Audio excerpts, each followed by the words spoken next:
সকাল সুপ্রিয় দর্শক, আপনাদের সবাইকে অনেক অনেক শুভেচ্ছা জানিয়ে আমন্ত্রণ জানাচ্ছি স্বাস্থ্য বিষয়ক আপনাদের সরাসরি জিজ্ঞাসা ভিত্তিক অনুষ্ঠান লাইভ প্রেসক্রিপশনের আজকের পর্বে। সৌজন্যে রয়েছে বাংলাদেশ আই হসপিটাল।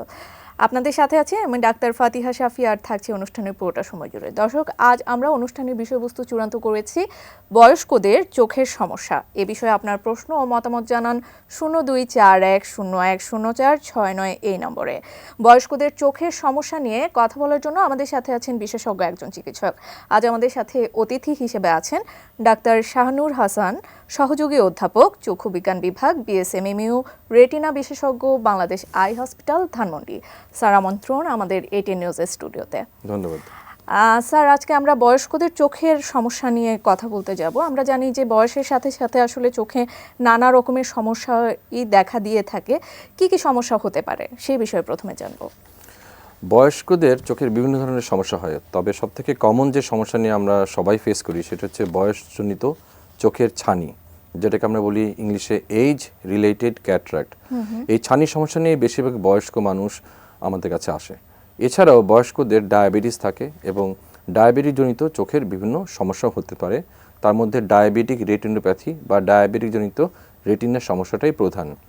এছাড়াও আমরা বয়স্কদের ব্লাড প্রেশারজনিত সমস্যা থাকে, সেখান থেকেও চোখে ব্লাড প্রেশারজনিত সমস্যা হতে পারে। এই ব্লাড প্রেশারজনিত সমস্যার জন্য চোখের স্ট্রোক বা আমরা বলি central retinal vein occlusion, branch retinal vein occlusion, এরকম বিভিন্ন টার্ম ইউজ করি। রক্তক্ষরণ হয় চোখের ভিতরে, এই সমস্যাটাও হতে পারে। এছাড়াও ব্লাড প্রেশারজনিত রেটিনার হাইপারটেনসিভ রেটিনোপ্যাথিজনিত সমস্যাও হতে পারে।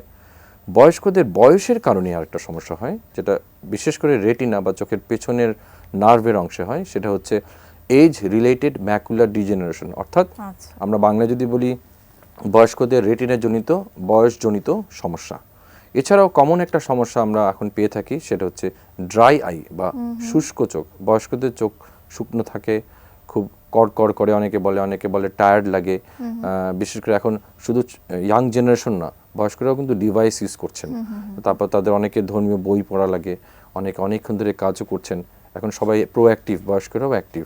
তো এই ধরনের সমস্যা বয়স্করা আমাদের কাছে নিয়ে আসে। আচ্ছা, অনেকগুলো সমস্যার কথা আপনি আসলে উল্লেখ করেছেন। সর্বপ্রথমে যেই বিষয়টি নিয়ে জানতে চাইবো সেটি হচ্ছে ছানি পড়া বা ক্যাটারেক্ট, যেটিকে আমরা বলে থাকি। অনেকে বলে চোখের পর্দা পড়েছে, বিষয়টি আসলে কি? সুন্দর প্রশ্ন।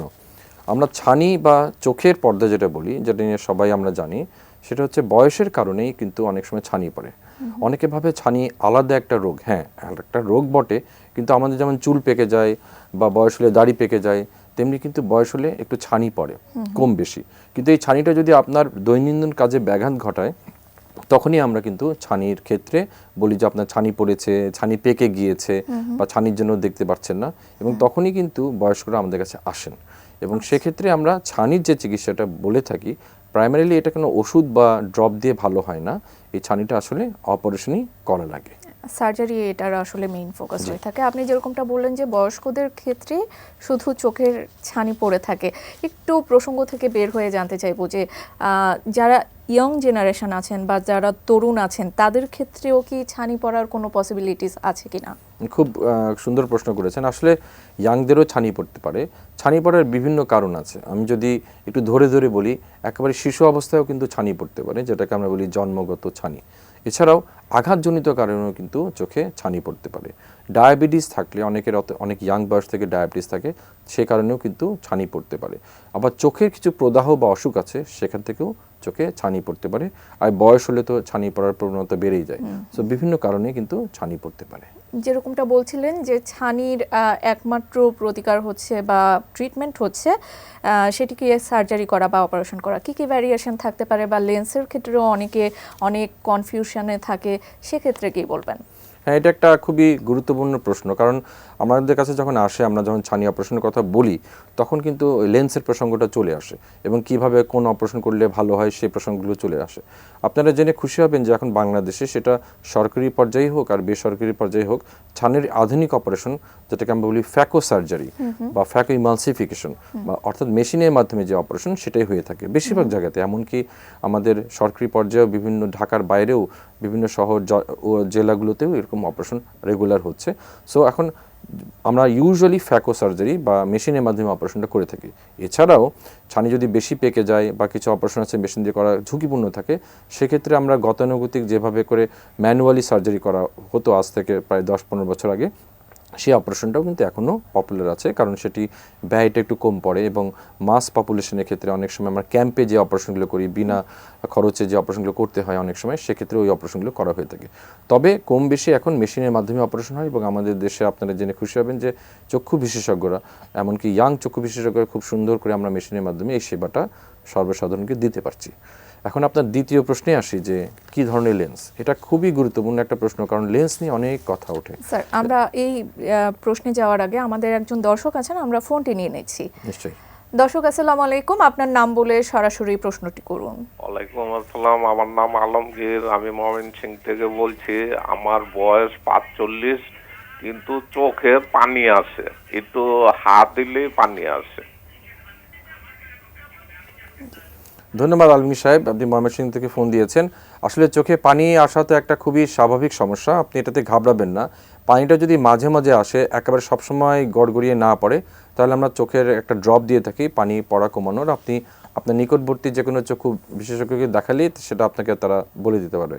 তবে চোখের পানি যদি সবসময় আসে, অনবরত, সে আমরা কয়েক মাস ধরে আসছে বা কয়েক বছর ধরে আসছে, তাহলে অনেক সময় আমরা নেত্রনালীর সমস্যা হয়, অর্থাৎ যে দিক দিয়ে পানিটা ড্রেন হয় সেটা বন্ধ থাকে। সেক্ষেত্রেও চক্ষু বিশেষজ্ঞের কাছে গেলে সে আপনাকে জানিয়ে দিতে পারবে। তবে এটা নিয়ে ঘাবড়ায়েন না, আমার মনে হয় সমস্যাটা খুব জটিল কিছু নয়। আচ্ছা স্যার, লেন্সের প্রসঙ্গে চলে আসবো। লেন্স নিয়ে আসলে অনেকেরই অনেক ডিলেমা থাকে, কম দামি লেন্স, বেশি দামি লেন্স, এই সব বিষয়গুলোর মধ্যে আসলে অনেক কনফিউশন থাকে। একজন বিশেষজ্ঞ চিকিৎসক হিসেবে আপনি সেই কনফিউশনগুলো কিভাবে ক্লিয়ার করবেন? খুবই মানে আমি বলবো সমসাময়িক প্রশ্ন, কারণ এই কনফিউশনটা সবাই থাকে। আমিও যদি আমার বাবার অপারেশন করি, তাহলে আমার মধ্যেও কিন্তু এটা আসাটা স্বাভাবিক যে কোন লেন্সটি ভালো, কোন দেশের লেন্স ভালো, কোন প্যাকেজটি ভালো, এভাবে বিভিন্ন ধরনের প্রশ্ন আছে। আমি সবাইকে একটা জিনিস আশ্বস্ত করতে চাই যে প্রথম কথা হচ্ছে, অপারেশন যদি ভালো হয়, অর্থাৎ আনইভেন্টফুল বলি, তাহলে আপনি সব লেন্সেই কম বেশি ভালো দেখবেন। লেন্স একটা কাঁচ, এই কাজটা যদি ঠিকমতো বসানো যায় তাহলে যে কোনো রোগী ভালো দেখবে।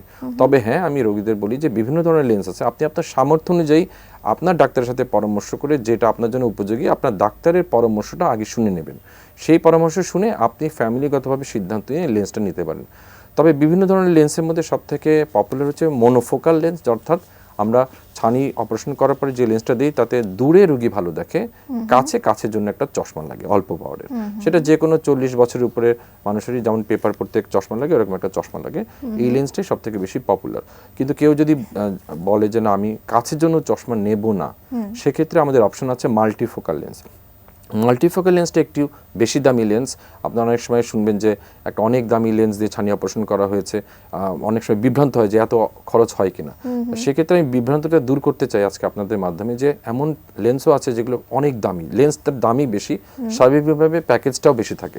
সেক্ষেত্রে আপনি যদি আপনার চাহিদা পূরণের জন্য সে ধরনের লেন্স নিতে চান, কোনো বাধা নেই। তবে মনে রাখতে হবে যে ওই ধরনের লেন্স নেওয়ার পরেও অনেকে বিভিন্ন ধরনের ছোটোখাটো কমপ্লেন করে যে কাছে দেখতে সমস্যা হয় বা একটু আমরা বলি গ্লেয়ার, অর্থাৎ রাতে ড্রাইভ করতে সমস্যা হয়। সেই সমস্যাগুলো জেনে নেবেন আপনার যে কোনো বা অনেক দামি লেন্স নেওয়ার ক্ষেত্রে। মোটা দাগে আমরা বলতে পারি, দূরে ভালো দেখবেন, কাছে চশমা লাগবে এমন লেন্স আছে। দূরে ভালো দেখবেন, কাছে ভালো দেখবেন এমন লেন্সও আছে। আরও আধুনিক লেন্স আছে, আমরা যেটাকে বলি ইন্টারমিডিয়েট ডিস্টেন্স, অর্থাৎ মাঝামাঝি। অনেক সময় ড্রাইভ করার সময় গাড়ির ড্যাশবোর্ড দেখতে হয়, অথবা অনেকে একটু ল্যাপটপে কাজ করে একটু দূরে রেখে, মোবাইলটা একটু দূরে রেখে কাজ করতে অভ্যস্ত, যেটাকে আমরা বলি ইন্টারমিডিয়েট ডিস্টেন্সে যদি কেউ কাজ করতে চায়, সেই ধরনের লেন্সও আছে, যেটাকে আমরা বলি মাল্টিফোকাল লেন্স। তো লেন্স বিভিন্ন ধরনের থাকলেও আমি মনে করি যে কোনো রোগীরই উচিত ডাক্তারের পরামর্শে তার জন্য যেটা সুইটেবল, তার সামর্থ্যের মধ্যে যেটা পড়ে, সেটা দেশি হোক বা আমরা গতানুগতিক ধারায় বলি বা বিদেশি হোক, যে কোনো লেন্সেই অপারেশন যদি ভালো হয়, তার চোখের যদি অন্য কোনো সমস্যা না থাকে, তাহলে সেই রোগী ভালো দেখবে। আচ্ছা, ডায়াবেটিক নিয়ে কথা বলছিলেন যে ডায়াবেটিক রোগীদেরও চোখের সমস্যা হয়ে থাকে। ডায়াবেটিক আসলে খুবই কমন একটি রোগ। তো জানতে চাইবো যে চোখের ক্ষেত্রে সেটি আসলে কিভাবে প্রভাব বিস্তার করে থাকে? ডায়াবেটিস একেবারে কমন একটি রোগ, এটা আপনি ঠিকই বলেছেন। এবং ডায়াবেটিস এমন কোনো অর্গান নেই যেটাকে ধরে। তবে বিশেষ করে ডায়াবেটিস আমরা 3টা অর্গানকে নিয়ে খুব ওয়ারিড থাকি। একটা হচ্ছে চোখ, একটা হচ্ছে কিডনি, আর একটা হচ্ছে নিউরোপ্যাথি বা নার্ভ সিস্টেমকে ধরে। আসলে কি, আমরা যে কোনো অসুখই কিন্তু বুঝতে একটু দেরি হয়, কিন্তু চোখের অসুখ কিন্তু বুঝতে দেরি হয় না, রোগী কিন্তু আগে আগে বুঝে যায়, কারণ সে চোখ দিয়ে দেখে। কিন্তু অ্যালার্মিং জিনিসটা হচ্ছে ডায়াবেটিক রেটিনোপ্যাথি, যেটা রেটিনার সমস্যা, সেটাও কিন্তু অনেক সময় একটু দেরি করে আমাদের কাছে রোগীরা আসে। অর্থাৎ ডায়াবেটিসের কারণে চোখের দৃষ্টি কমতে অনেক সময় একটু সময় লেগে যায়। সেই জন্য এ ধরনের রোগীদেরকে আমরা সবসময় পরামর্শ দেই যে আপনি যদি ডায়াবেটিক রোগী হন, বছরে একবার একজন চক্ষু বিশেষজ্ঞ বা একজন রেটিনা বিশেষজ্ঞের কাছে পরামর্শ নেবেন। এবং আমরা অন্যান্য আমাদের কলিগদেরকেও বলি যারা ডায়াবেটিস রোগীদের ডিল করে, যে আমাদের কাছে পাঠানোর ব্যবস্থা করেন। যদি আমরা আগে আমাদের কাছে পাঠাই, তাহলে আমরা অনেক সময় অনেক কিছু থেকে রক্ষা করতে পারি তাদের। এখন আসি আপনার প্রসঙ্গে, যে ডায়াবেটিস জনিত কী কী সমস্যা চোখে হতে পারে। ডায়াবেটিস জনিত সমস্যার মধ্যে যদি সামনে থেকে আসি, চোখের পাতায় বিভিন্ন ধরনের ইনফেকশন, অঞ্জলি হতে পারে, এটা একটা কমন সমস্যা। এটা ছাড়াও চোখের ছানি, যেটা একটু আগে আলোচিত হলো, সেটা কিন্তু ডায়াবেটিক রোগীদের একটু আগে ভাগে পড়তে পারে। অর্থাৎ খুব বেশি বয়সে না পড়ে মিডল এজ বয়সেও ডায়াবেটিস অনেক দিন থাকলে পড়তে পারে। এছাড়াও রেটিনার যে সমস্যা, যেটা আমি একটু আগে বলছি, সেটাই মেইনলি আসে বয়সজনিত সমস্যার পাশাপাশি এই বয়স্ক লোকদের যদি ডায়াবেটিস থাকে, তাহলে উপরোক্ত রেটিনার সমস্যাটা বেশি হয়ে থাকে। রেটিনার চোখের পিছনের নার্ভ, এটাকেও আমরা রেটিনাকে পর্দা বলে থাকি, অনেকে ছানিকে পর্দা বলে, আমরা ডাক্তাররা চোখের পিছনের অংশকে অনেক সময় পর্দা বলে থাকি, যেটাকে স্নায়ু পর্দা বা রেটিনা বলে থাকি। সেটা ডায়াবেটিসের কারণে অ্যাফেক্টেড হয়ে সেখানে রক্তক্ষরণ হয়। অনেক সময় এত রক্তক্ষরণ হয় যে হঠাৎ করে রোগী কিন্তু ঝাপসা দেখা শুরু করে, হঠাৎ করে রোগী আর কোরআন শরীফ পড়তে পারে না, মোবাইল দেখতে পারে না, বা কাছে পেপারটা পড়তে পারে না। সেজন্য আমি সবাইকে, বিশেষ করে ডায়াবেটিক রোগীদের উপদেশ দেবো, যদি আপনি ডায়াবেটিস হয়ে থাকে, আমি এভাবেই বলি যে আপনি জন্মদিনটা যেমন পালন করেন বছর একবার, আপনার ডায়াবেটিস যদি 5 বছরের বেশি হয়ে থাকে, অবশ্যই একজন ডাক্তারের বিশেষজ্ঞ চিকিৎসকের শরণাপন্ন হওয়া উচিত। ধন্যবাদ স্যার। আমরা এই বিষয় নিয়ে আরও আলোচনা করতে যাচ্ছি, তার আগে নিয়ে নিচ্ছি ছোট্ট একটি বিজ্ঞাপন বিরতি। দর্শক, সময় হয়ে গেল লাইভ প্রেসক্রিপশন থেকে ছোট্ট একটি বিজ্ঞাপন বিরতির। কোথাও যাবেন না, আমাদের সাথেই থাকুন।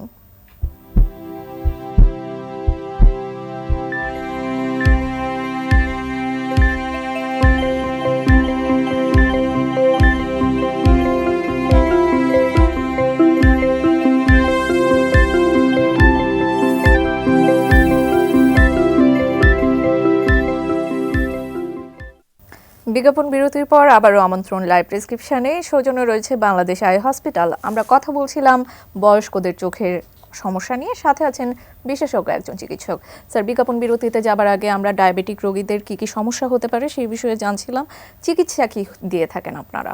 ডায়াবেটিক রোগীদের মেইনলি 3টা চিকিৎসা আমরা সাধারণত দিয়ে থাকি। ডায়াবেটিক রেটিনোপ্যাথি হয়ে গেলে আমরা সাধারণত ইনজেকশন একটা দিয়ে থাকি, এখন খুবই পপুলার, আমরা অ্যান্টি-VEGF ইনজেকশন বলি, রক্তক্ষরণ কমানোর জন্য এবং দৃষ্টি বাড়ানোর জন্য। এছাড়াও লেজার চিকিৎসা আছে, খুবই আধুনিক চিকিৎসা। এবং যদি একেবারে ইনজেকশন লেজারের বাইরে চলে যায়, একটু দেরি করে রোগী আসে বা কমপ্লিকেশন বা জটিলতা বেশি হয়, আমরা খুব আধুনিক রেটিনার অপারেশনগুলো করে থাকি। তাহলে ইনজেকশন, লেজার এবং অপারেশন। কিন্তু রোগীরা জেনে খুশি হবেন, এই চিকিৎসার মাধ্যমে রোগীরা আমার দৃষ্টিটাকে অন্তত ভালো একটা পর্যায়ে নিয়ে যেতে পারি ডায়াবেটিক রোগীদের জন্য। আচ্ছা, আমরা আরও একটি সমস্যার কথা ইতোমধ্যে জেনেছি, যে ব্লাড প্রেশার জনিত সমস্যা দেখা দিয়ে থাকে চোখের ক্ষেত্রে। তো সেই ক্ষেত্রে রোগীরা কি কি সমস্যা ফেস করে থাকে, আপনাদের ম্যানেজমেন্ট কি হয়ে থাকে? ব্লাড প্রেশার একটা কমন অসুখ। আমি বলবো ডায়াবেটিসের থেকে কোনো অংশেই কম না, বরঞ্চ আরও বেশি রোগী ব্লাড প্রেশারে আক্রান্ত হয়। তো ব্লাড প্রেশার চোখেও আক্রান্ত করতে পারে। চোখে প্রেশারজনিত সমস্যার জন্য চোখে রক্তক্ষরণ হয়, চোখের রক্তনালী বন্ধ হয়ে যায়। আমরা এইভাবে বোঝাই, যেমন ব্রেনে রক্তনালী বন্ধ হয়ে গেলে স্ট্রোক হয়। আমরা চোখের স্ট্রোক নিয়েও একটা কথা শুনেছি। জি জি জি, এক্স্যাক্টলি। সো যদি এরকম হার্টে হয়, আমরা হার্ট অ্যাটাক বলি, তুমি চোখেও কিন্তু হতে পারে, কারণ রক্তনালীগুলো তো সব জায়গায় দিয়েই যাচ্ছে। চোখের রক্তনালী বন্ধ হয়ে গেলে চোখের স্ট্রোকে আমরা বলি central retinal vein occlusion, branch retinal vein occlusion, এরকম বিভিন্ন নাম দিয়ে থাকি। এমনকি ব্লাড প্রেশার জনিত কারণেও চোখের রক্তনালীগুলো সরু হয়ে যেতে পারে, যেগুলোকে বলি হাইপারটেনসিভ। এই প্রসঙ্গে আসছে, আমাদের একজন দর্শক আছেন, আমরা ফোনটি নিয়ে নিচ্ছি। দর্শক, আসসালামু আলাইকুম, আপনার নাম বলে প্রশ্নটি করুন। ওয়ালাইকুম। জি, ওয়ালাইকুম আসসালাম। জালাল পলাশবাড়ি গাইবান্ধা থেকে বলছিলাম। জি, আমি জানতে চাচ্ছি যে আমার বয়স 62। জি, আমার দুই চোখে ছানি পড়ছে, ডাক্তারের সঙ্গে এর আগে কথা বলে জানছি। কিন্তু আমার একটু জানা দরকার, আমার টিকার গ্লুকোমা ছিল, আমারও এরকম থাকার সম্ভাবনা হয়তো আছে। প্রেশার ছিল, আমারও হয়তো এরকম থাকতে পারে। আমার একটু জানা দরকার যে অপারেশনের আগে গ্লুকোমা টেস্ট করার দরকার আছে, না এমনি সরাসরি যাবো, আর প্রেশার কত হলে নর্মাল হয়, বিষয়টা একটু আমাদের জানা। খুবই খুবই সুন্দর প্রশ্ন, খুব স্পেসিফিক প্রশ্ন করেছেন আমাদের দর্শক বন্ধু।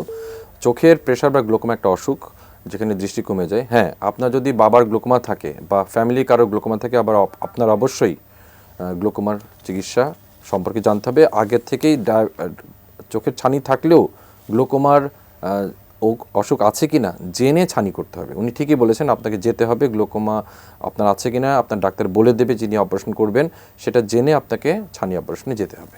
আচ্ছা, অসংখ্য ধন্যবাদ স্যার, আপনার অত্যন্ত মূল্যবান সময় আমাদেরকে দিয়েছেন। আরও অনেক কিছু জানার ছিল আপনার কাছ থেকে, সময়ের স্বল্পতার জন্য সম্ভব হয়নি, আমরা পরবর্তীতে আবার চেষ্টা করব। নিশ্চয়ই, আপনাকেও ধন্যবাদ। দর্শক, আপনাদেরও অসংখ্য ধন্যবাদ আমাদের সাথে এতক্ষণ যুক্ত থাকার জন্য। আমি জানি এই অনুষ্ঠানের মাধ্যমে বয়স্কদের ছানি বা চোখের অসুখ সম্পর্কে আপনারা বিস্তারিত জানতে পেরেছেন, আর আপনারা জানলেই আমরা অনুষ্ঠানের সার্থকতা খুঁজে পাবো। পরবর্তী পর্ব দেখার আমন্ত্রণ জানিয়ে আজকের মতো এখানেই শেষ করছি। সে পর্যন্ত সবাই ভালো থাকবেন, সুস্থ থাকবেন, এটি নিউজের সাথেই থাকবেন। Supported by Bangladesh Eye Hospital.